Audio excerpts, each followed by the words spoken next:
원장님은 독실한 크리스찬이에요. 그래서 설교를 준비하는데 제가 주일학교 설교도 준비하고 수요 설교도 준비하고 새벽 설교도 준비하는데 이 병원 설교를 준비하면 설교가 너무 은혜롭게 준비가 잘 되는 거예요. 가서 또 설교를 하면 안 믿던 간호사도 예수 믿게 되고 나갔던 전도사도 모임을 생각해서 다시 돌아오게 되고 야 하나님이 나에게 복을 주셨나 보다. 저 그렇게 생각했어요. 지내놓고 보니까 하나님이 병원을 막 축복하시는 거예요. 나중에 한 7년을 했다 그랬잖아요. 3년 지나니까 이 병원이 소문이 나자 아니 서울에서만 와도 사람이 많을 텐데 막 지방에서도 오는 거예요. 도저히 예약을 안 하면 안 되는. 어느 날 가보니까 간호사가 훌쩍 늘어나 있는 거예요. 어느 날 가보니까 원장님들이 훌쩍 늘어나 있는 거예요. 나중에서 제가 깨달은 게 하나님께서 이 병원을 복 주시려고 하셨구나. 하나님이 복을 주시려고 설교자에게도 은혜를 주시는 거예요. 그런데 이 감정을 어저께 제가 또 느꼈어요. 제가 설교를 준비하는데 설교 준비가 너무 잘 되는 거예요. 물론 제가 토요일날 설교 준비하지 않습니다. 월요일날 화요일날 준비를 다 끝내놓는데 끝내놓고 토요일날 기도하는데 하나님이 너무나 제 마음에 은혜로운 마음을 주시는 거예요. 말씀이 저한테 달아요. 말씀이 막 은혜가 돼요, 저한테. 하나님이 푸른숲 교회 성도들에게 복을 주시려고 지금 준비하고 계시는구나. 사랑하는 성도 여러분, 기대하세요. 목사님 요즘 힘든데 무슨 기대입니까? 기대하세요. 하나님이 여러분들에게 복의 복을 더하실 줄 믿습니다. 오늘 말씀 어떻게 살아야 하는가. 우리가 지난주 번제의 말씀을 통해서 우리는 왜 예배해야 되나, 어떻게 예배해야 되는가, 이 말씀 제목으로 함께 나누었습니다. 1장의 말씀은요, 번제에 관한 말씀입니다. 성막을 만들어 주시고 제일 먼저 번제 드릴 것을 명령하셨어요. 번제는 하나님의 아들 예수 그리스도를 십자가에 드리는 제사를 상징한다라고 말씀드렸습니다. 인간이 번제를 드릴 때마다 하나님은 아들을 바치는 것을 생각하셔야 되는 겁니다. 인간은 번제를 드릴 때마다 하나님은 장차 아들을 바치시는구나. 그런데도 하나님께서는 향기로운 제사라 이렇게 말씀하셨어요. 아들을 바쳐서라도 잃어버린 사람을 찾는 것을 하나님은 기뻐하신다는 사실이에요. 이것은 하나님의 사랑이 우리가 말로 표현할 수 없는 사랑이라. 번제를 드리라 하셨지만 사실상 하나님은 내가 아들을 바치리라. 번제를 드리라 하면서 너는 이것을 믿느냐 주님께서는 그렇게 말씀하신 것입니다. 하나님이신 예수님의 전적인 헌신, 이것이 번제라고 말씀드렸어요. 예수님의 전적인 순종, 예수님의 전적인 충성, 이것을 우리가 확인할 수 있는 것이, 미리 볼 수 있는 것이 번제라고 말씀드렸습니다. 자, 성도는 성스러운 길을 걸어가는 사람. 어떤 길이요? 예수님의 길을 걸어가는 사람을 성도. 하나님을 향한 전적인 헌신, 전적인 순종, 전적인 충성, 이런 길을 가겠습니다. 그래서 남다른 길이에요. 그죠? 성도, 이렇게 되는 것입니다. 오늘 2장에는 5대 제사 중에 두 번째 제사인 소제에 대해서 말씀해 주세요. 번제로 죄 용서함을 받은 사람은 하나님 앞에 나아갈 수 있어요. 하나님 앞에 나아간 성도는 어떻게 살아야 되는지, 우리 그리스도인은 이 땅에서 어떻게 살아야 되는지 말씀해 주시는 것이 오늘 소제라고 말씀드릴 수 있습니다. 1절 말씀 같이 읽어보겠습니다. 누구든지 소제 예물을 여호와께 드리려거든 고운 가루로 예물을 삼아 그 위에 기름을 붓고 또 그 위에 유황을 놓아. 번제는요, 피를 흘려야 돼요. 피 제사입니다. 근데 소제는 곡물로 드리는 거기 때문에 흘릴 피가 없는 거예요. 피의 제사가 아니에요. 번제는 반드시 제물이 흠 없는 것이어야 됩니다. 소제는 고운 가루로 드려라, 이렇게 말씀하셨어요. 자, 그럼 고운 가루는 뭐냐면 예수님의 순결하신 성품, 이것을 상징합니다. 자, 고운 가루에 뭘 넣냐면 기름을 붓습니다. 여러분 기름을 붓는다 그러면 딱 떠올리셔야 할 게 뭐냐면 주의 성령이 내게 임하셨으니 하시는 그 기름이 바로 성령을 상징한다는 것을 생각하셔야 됩니다. 자, 2절 말씀 같이 읽어볼게요. 아론의 자손 제사장들에게로 가져갈 것이요 제사장은 그 고운 가루 한 움큼과 기름과 그 모든 유황을 가져다가 기념물로 제단 위에서 불사를 지니 이는 화제라 여호와께 향기로운 냄새니라. 자, 여기서도 화제가 나오죠. 왜 화제예요? Fire offering이라 그랬어요. 불태워 드려서 화제라. 그런데 여기에도 향기가 나오네요. 그죠?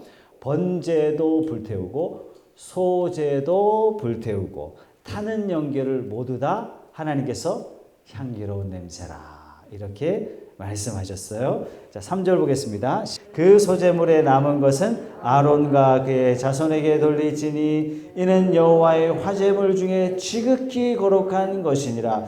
남은 것은요 아론과 그 자손에게 즉 제사장들에게 음식으로 주어라 이렇게 말씀하시는데 그리스도께서는요 하나님께만 기쁨이 되지 않았어요. 모두에게 기쁨이 되는 삶을 사셨다는 뜻입니다. 예수님이 내게 오는 자는 결코 줄이지 아니할 터이요 나를 믿는 자는 영원히 목마르지 아니하리라. 예수님은요 하나님의 영광을 위해서 사셨을 뿐만 아니라 예수님께 다가오는 모든 사람들을 부욕해 하셨습니다. 예수 믿는 자에게는요 생명의 양식을 베풀어 주셨습니다. 제사장들에게 소제를 남겨주는 것을 어떻게 표현했냐면 성경에 지극히 거룩한 것이라. 자, 백성들이요 소제를 위해서 곡물을 가져와요. 그걸 다 드렸겠습니까? 기념으로 일부만 취하여 하나님 앞에 드리고 전부 다 제사장 드려라. 그리고 이것을 지극히 거룩한 것이다. 제사장 입장에서 한번 볼까요? 모든 백성들이 소제를 바쳤어요. 얼마나 많이 가져왔겠습니까? 어디서 먹을까요? 6장에 보면 나오는데요. 회막들에서 먹으라 이렇게 말씀하세요. 자, 이거는 제사장에게 주어진 특권 중에 특권이 아닐 수 없죠. 그러면 오해하시면 안 됩니다. 오늘날 제사장은 목사고 모든 갖다 바친 사람은 백성이다. 이러면 이단 가는 거예요. 여러분들에게 뭐라고 말씀하셨죠? 왕 같은 제사장이라. 여러분 모두가 제사장이에요. 여러분들이 하나님이 특별히 뽑아 세우신 왕 같은 제사장인 줄 믿으시기 바랍니다. 신약의 성도인 저와 여러분은요 왕 같은 제사장으로서 회막 뜰에서 하나님이 주세요. 하나님이 먹을 걸 주세요. 뭘 주세요? 말씀을 주시는 거예요. 이것을 뭐라고 하셨냐면 지극히 거룩한 것이다 이렇게 말씀하세요. 우리가 예배 때 찬양을 하면 하나님이 기뻐 받으세요. 어떠한 찬양이든지 하나님이 이 찬양을 통해서 하나님이 영광을 받으신다는 얘기예요. 매우 기뻐하세요. 뿐만 아니라 하나님이 주시는 말씀을 받을 때 하나님께서 이 또한 지극히 거룩한 것으로 기뻐하신다는 얘기예요. 그래서 이 말씀에 이 양식에 뭐 넣지 말라고요? 누룩이나 꿀 넣지 말란 얘기예요. 하나님의 말씀에 세상적인 혹은 인위적인 방법으로 달게 만들지 말라. 하나님의 말씀은 담백하게 전달될 때 하나님의 말씀이 순전하게 받아들여질 때 하나님께서 그것을 복으로 주신다는 얘기예요. 여러분 어떤 말씀을 받든지 그 말씀에 아멘으로 화답하는 저와 여러분들이 다 되시기를 축복합니다. 사실 하나님 말씀 받을 때요 납득 안 되는 게 있어요. 내 기대와 다를 때, 내 소망과 다를 때, 내가 원함과 다른 말씀을 받을 때 그럼에도 불구하고 그것을 아멘으로 받게 되면 하나님께서 그 이후에 복을 주신다는 얘기예요. 왜? 하나님 주시는 말씀은 다 지극히 거룩한 것이기 때문입니다. 어떻게 이 소제를 드리는지 한번 잘 관찰해서 보겠습니다. 여기에 여러 가지 조리법이 나오는데 다 성경적이라는 것을 여러분들이 깨닫게 되실 것입니다. 4절 말씀 시작. 내가 화덕에 구운 것으로 소제 예물을 드리려거든 고운 가루에 기름을 섞어 만든 무교병이나 기름을 바른 무교전병을 드릴 것이요. 어떻게 해요? 화덕에 구워서 화덕에 굽는 요리가 있죠. 피자, 대표적으로 피자잖아요. 피자 요리법은 이탈리아 전통 방법이 아니라 성경의 오리지널 방법이 소개되어 있었다. 5절 볼까요? 철판에 붙인 것으로 소재의 예물을 드리려거든 고운 가루에 누룩을 넣지 말고 기름을 섞고. 철판 요리가 나오네. 이것은 일본에서 나온 요리법이 아니라 이미 성경에서 하나님께서 일찌감치 알려주신 요리법이다. 6절 조각으로 나누고 그 위에 기름을 붓지니 이는 소재니라. 7절 시작. 내가 냄비의 것으로 소재를 드리려거든 고운 가루와 기름을 섞고 만들지. 냄비 요리는 몽골 요리법이 아니라 일찌감치 성도들에게 알려주신 요리법이다 하는 것입니다. 자, 소재를 드릴 때 요리법이 4가지 나오죠. 고운 가루를 그냥 불살라 드리는 방법, 구워서 드리는 방법, 철판에 붙여서 드리는 방법, 냄비에 삶아서 하나님 앞에 드리는 방법, 다양한 방법이 있지만 공통점이 있어요. 전부 다 불을 사용했다는 것입니다. 소재는 즉 번제로 하나님의 성도가 된 삶은 예수님의 십자가로 말미암아 그리스도가 된 하나님의 사람은 불로 드려요. 믿음의 삶에는 고난이 반드시 따라옵니다. 아니 왜 고난이 따라올까요? 이유는 딱 하나예요. 이 세상과 다르게 살기로 했기 때문에 세상적 대중적 삶이 아니라 그리스도의 길을 가기로 했기 때문에 고난받아요. 나는 성도로 살기로 하고 성경을 읽어보니까 성경이 가르쳐준 가치와 세상의 가치와 대치가 돼요. 갈등이에요. 이 갈등 자체부터 이미 고난인 것입니다. 세상은 세상적인 것을 추구하지만 하나님께서는 끊임없이 하나님의 나라를 추구하기 때문에 고민이 됩니다. 오케이, 저 하나님의 말씀대로 살겠습니다 하는 그 순간 더 많은 고난을 받게 됩니다. 여러분 이것을 이상하게 생각하지 말라. 이것이 마땅하다라고 주님도 말씀하셨어요. 물론 세상과 적절히 타협하면 딱히 많이 고난받을 일은 없습니다. 그렇지만 이 세상 속에서 저는 주님이 가신 길을 가겠습니다 하고 결단하는 순간 고난이 옵니다. 이 고난을 우리 주님께서 너무나 명백하게 아셨기 때문에 이건 마땅하다 그러시면서 이렇게 말씀하셨어요. 로마서 8장 35절에서 37절 말씀에 누가 우리를 그리스도의 사랑에서 끊으리요? 환난이나 곤고나 박해나 기근이나 적신이나 위험이나 칼이랴 기록된 바 우리가 종일 주를 위하여 죽임을 당하게 되며 도살당할 양같이 여김을 받았나이다 함과 같으니라. 거의 죽기 직전이라는 얘기예요. 그러나 이 모든 일에 우리를 사랑하시는 이로 말미암아 우리가 넉넉히 이기느니라. 사랑하는 성도 여러분, 세상 사람들이 만난 고난은요 끝이 절망이에요. 더 이상 방법이 없어요. 그러나 성도에게 주시는 고난은 마지막에 승리가 보장된 줄로 믿으시기 바랍니다. 넉넉히 이길 것이다. 사망 권세를 깨치고 부활하신 예수님께서 저와 여러분들에게 말씀하셨어요. 내가 첫 열매다. 저와 여러분들이 두 번째 열매가 되실 줄 믿으십시오. 죽음도 이기게 하셨는데 무엇인들 하나님께서 여러분들에게 아끼시겠습니까? 이김 주실 줄 확신하십시오. 9절입니다. 다 같이 한번 읽어볼게요. 시작. 그 소재물 중에서 제단 위에서 불사를 찌니 이는 화제라. 여호와께 향기로운 냄새니라. 성도가 고난 감당하는 것이 하나님께서 향기로운 냄새다. 주님 저 힘들어요. 주님 저 고민하고 있어요. 주님 저 갈등하고 있어요. 주님 저는 예수님 길 가기로 했습니다. 저 손해보고 있습니다. 저 고난당하고 있어요. 미움당하고 있어요. 이렇게 기도했는데 주님께서 말씀하신 이것이 향기로운 냄새다. 향기로운 냄새다. 주의 길 걸어가는 성도를 우리 하나님께서는 기뻐하십니다. 그래서요 반드시 이기게 하세요.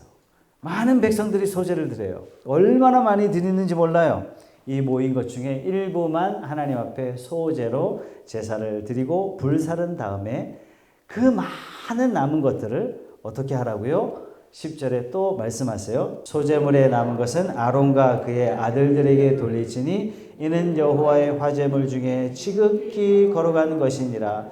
그러니까 제사장은 구운 거, 부친 거, 삶은 거 얼마나 다양한 것을 다양하게 맛있게 먹을 수 있었겠습니까? 제사장 엄청난 특권이죠.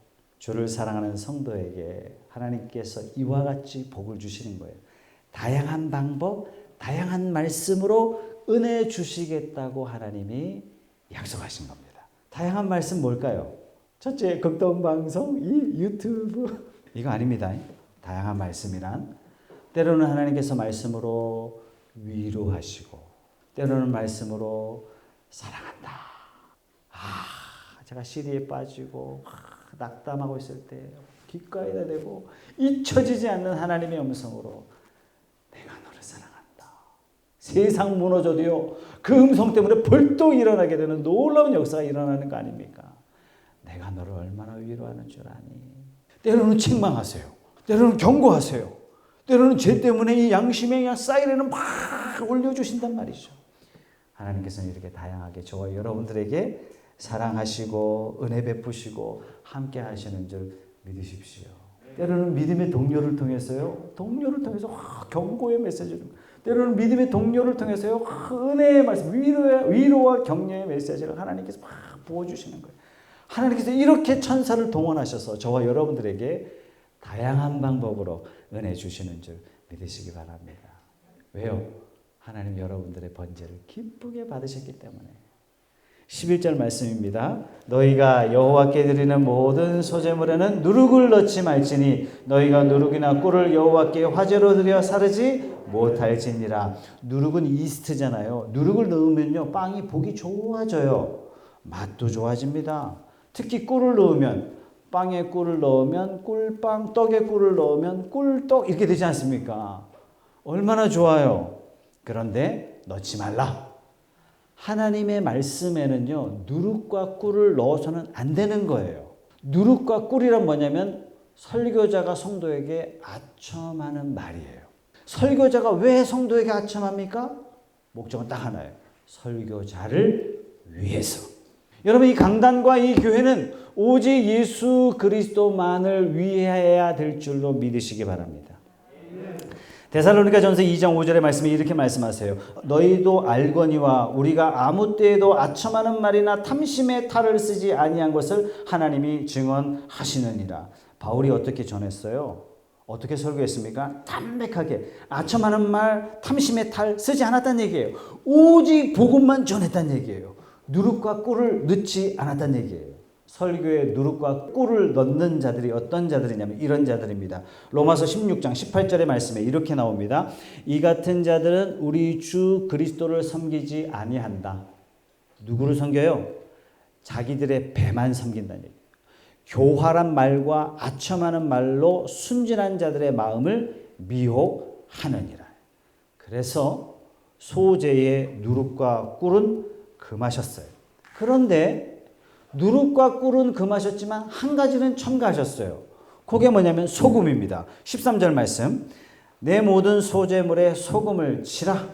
내 하나님의 언약의 소금을 내 소제에 빼지 못할지니. 반드시 넣으란 얘기죠.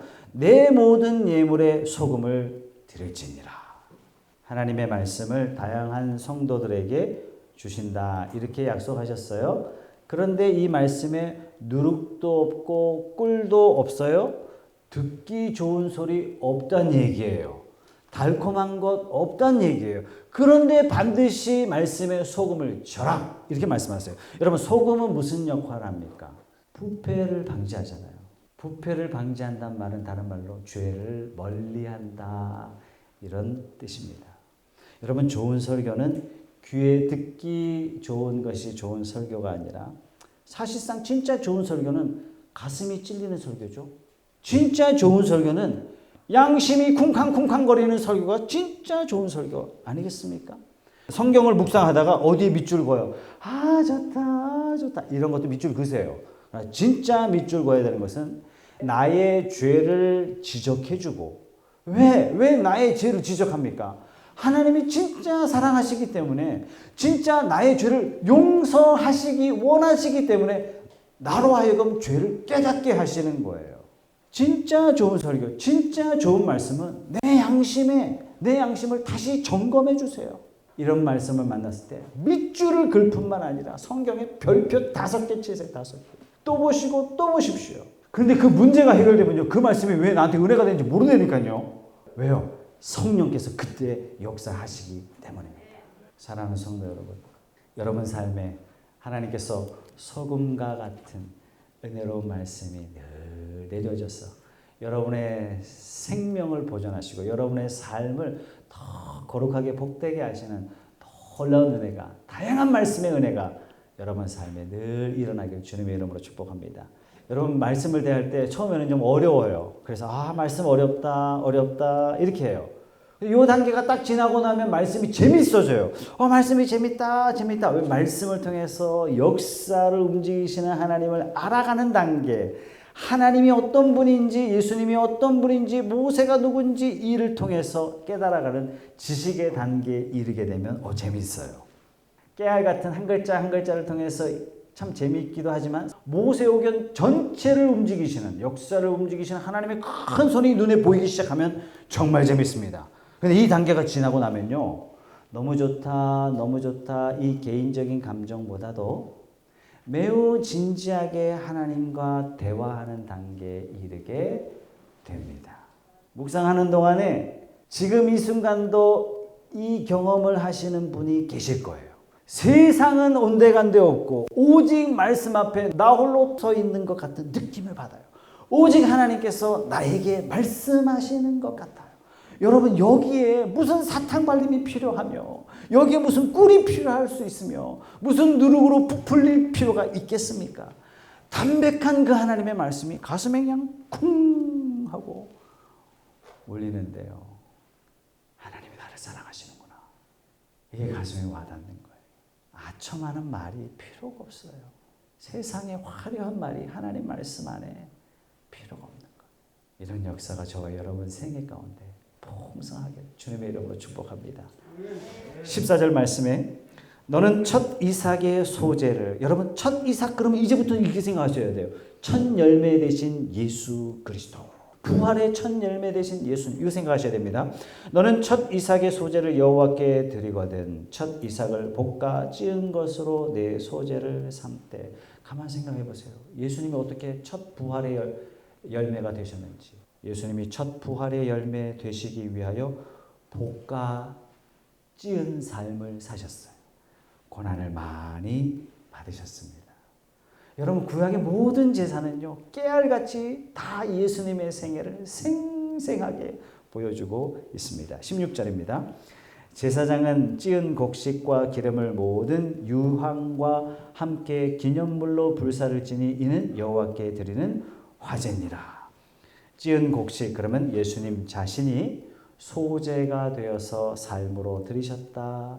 예수님이 그런 삶을 사셨다. 이렇게 보십시오. 메시아로 오셨지만 부패한 세상에서 예수님이 마치 찌은 곡식처럼 고난을 당하셨어요. 왜 예수님이 고난 당하셨습니까? 이유는 딱 하나예요. 악당들 때문에? 아니에요. 악당들을 명하여 한숨에 물리치실 수 있으셨어요. 근데 왜 고난 당하셨어요? 이유는 딱 하나예요. 우리를 구원하시기 위하여 고난을 피하지 않으셨습니다. 여러분, 구약의 모든 제사는 1차적으로 예수 그리스도를 단번에 드려주시는 대속제물, 십자가를 보여주신다 했어요. 구약의 모든 제사는 예수님을 보여주시는구나, 여기까지 보시면 성경 잘 보시는 겁니다. 그런데 여기에 멈춰서면 안 됩니다. 베드로전서 2장 5절의 말씀, 너희도 산돌같이 신령한 집으로 세워지고 예수 그리스도로 말미암아 하나님이 기쁘시게 받으실 신령한 제사를 드릴 거룩한 제사장이 될지니라. 여러분, 여기서 산돌, 영어로 하면 리빙스톤이에요. 여러분들이 다 리빙스톤이란 얘기예요. 하나님이 기쁘게 받으실 신령한 제사를 드릴 거룩한 제사장이 되라, 이렇게 말씀하세요. 여러분, 제사장 뭐 하는 사람이에요? 제사 지내는 사람이에요.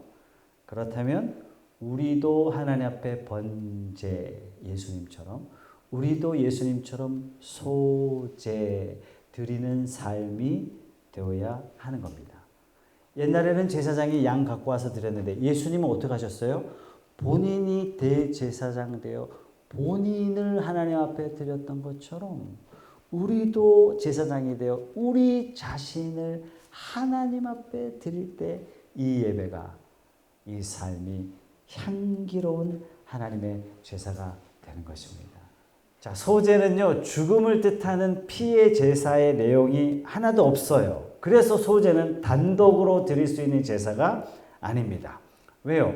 하나님 앞에 나오려면 주인이기 때문에 누구든지 피를 흘려야만 하나님 앞에 나올 수 있습니다. 피 흘린 다음에 드리는 제사가 소제, 즉 곡물 제사 이렇게 되는 건데요. 다시 말해서 구원받은 백성은 반드시 다음 단계 소제를 하나님 앞에 드려야 되는데 이 소제가 뭐냐면 성화, 예수님처럼 사는 삶. 로마서 전체 구조가 이걸 얘기해 주고 있습니다. 로마서는 믿음에 이르는 단계를 설명해 주고 있습니다. 믿음에 관한 거예요. 구원에 관계된 거예요. 다시 말해서 번제에 관계된 거예요. 이것이 1장부터 11장까지 계속됩니다. 그래서 사실상 로마서 1장부터 11장까지는요. 구원의 교리에 대해서, 구원의 도리에 대해서, 구원의 길에 대해서 굉장히 디테일하게, 자세하게, 완벽하게 쓰여진 성경이 로마서예요. 루터도 성경 전체가 반지에 해당한다면 로마서는 반지 한가운데 있는 다이아몬드에 해당하는 것이 로마서다라고 말할 만큼 로마서는 중요한 성경입니다. 로마서 1장부터 11장까지 복음의 내용, 믿음의 길을 이야기한 다음에 12장 1절이 어떻게 시작하시는 줄 아세요? 1절 다 같이 한번 읽어볼게요. 시작. 그러므로 형제들아 내가 하나님의 모든 자비하심으로 너희를 권하노니 너희 몸을 하나님이 기뻐하시는 거룩한 산제물로 드리라. 이는 너희가 드릴 영적 예배니라. 그러므로 형제들아, 이 그러므로는 모든 것을 종합해서 결론적으로 이야기하는 거잖아요. 결론적으로 뭐라고요? 하나님이 기뻐하시는, 너희 몸을 하나님이 기뻐하시는 거룩한 산제물로 드려라. 이것이야말로 너희가 드릴 영적 예배다. 교회 문 밖을 나서는 순간 우리의 영적 예배는 시작되는 것입니다. 교회 문 밖을 나서는 순간 우리는 온 삶으로 하나님 앞에 소제를 드리는 거예요. 우리 삶을 바치는 거예요. 사랑하는 성도 여러분, 이 소제는 불로 태워드리기 때문에 고난을 상징한다고 말씀드렸습니다. 사실 우리가 예수 믿기 때문에 저 예수 믿어요 이렇게 얘기했더니 관시하는 사람 있어요. 무시하는 사람도 있습니다. 여러분들이 예수 믿는 사업가이기 때문에 세상에서 손해를 보실 수도 있습니다. 여러분들이 예수 믿기로 작정했기 때문에 가정 식구로부터 고난을 당하기도 합니다. 그렇다면 지금 여러분 주님과 동행하시고 계신 것입니다. 이 고난 때문에 말씀이 더 달아지고 이 고난 때문에 말씀이 더 귀해지고 이 고난 때문에 하나님이 나를 더 위로하시고 위하시고 격려하시는 뿐만 아니라 이 고난 때문에 나를 책망하시고 이 고난을 통해서 나를 만들어 가시는 하나님의 은혜가 있는 줄 믿으십시오. 이게 바로 소제의 삶이에요. 그렇다면 우리가 고난을 만났을 때 감사해야 돼요. 하나님께서 이끄시는구나. 하나님께서 나를 리빙스톤, 마치 산돌과 같이 그리스도와 같이 여겨주시고 이 땅에서 타협하지 않고 구별되게 살도록 하신 하나님께 감사하는 저와 여러분 되시기 바랍니다. 그리고 변함없이 각종 귀한 말씀으로 나를 이끄시는 하나님께 감사의 찬양을 올려드리는 저와 여러분 되시길 바랍니다. 고난을 넉넉히 이기게 하실 우리 주님께서 저와 여러분들에게 약속하셨습니다. 감사하며 저와 여러분들의 삶을 소제로 올려드리는 귀한 성도들 다 되시길 주님의 이름으로 축복합니다.